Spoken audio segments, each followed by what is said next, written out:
na iboto nila ang 10 kandidato ng Duterte. Una doon, si Bongo. Pangalawa, si Bato de la Rosa. Pangatlo, si Jimmy Bondoc. Pang-apat, si Rodante Marcoleta.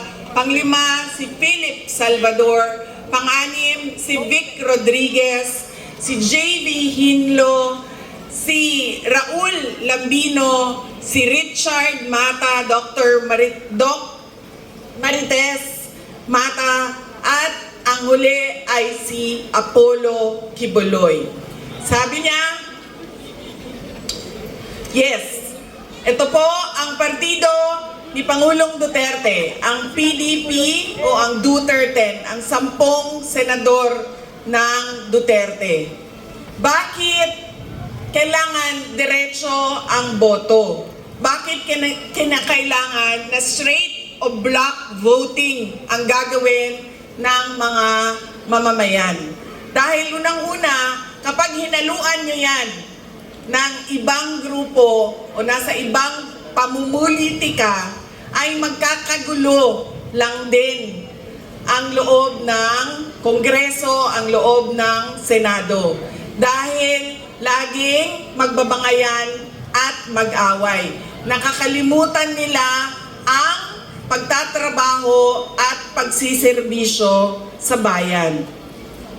Pangalawa, kapag malayo ang boto o malayo ang agwat ng boto ng mga kandidato, at nangyayari yon kapag sobrang dami ang nag-block voting, mahirap habulin sa dayaan sa makina ang boto ng mga kandidato natin.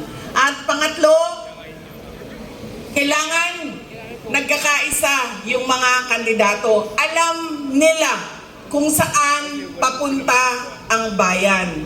Alam nila na ang gusto natin ay ituloy ang nasimulan ni Pangulong Rodrigo Duterte doon sa tunay na pagbabago ng ating bayan. Hindi yung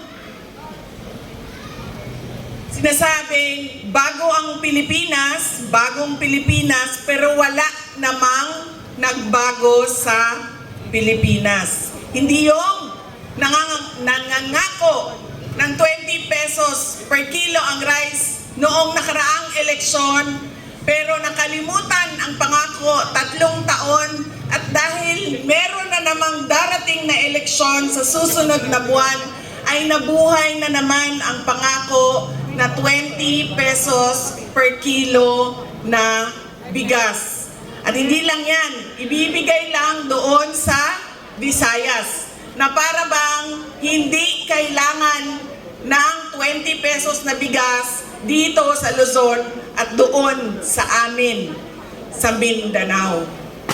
Alam nyo, napakadali ibigay kung ano yung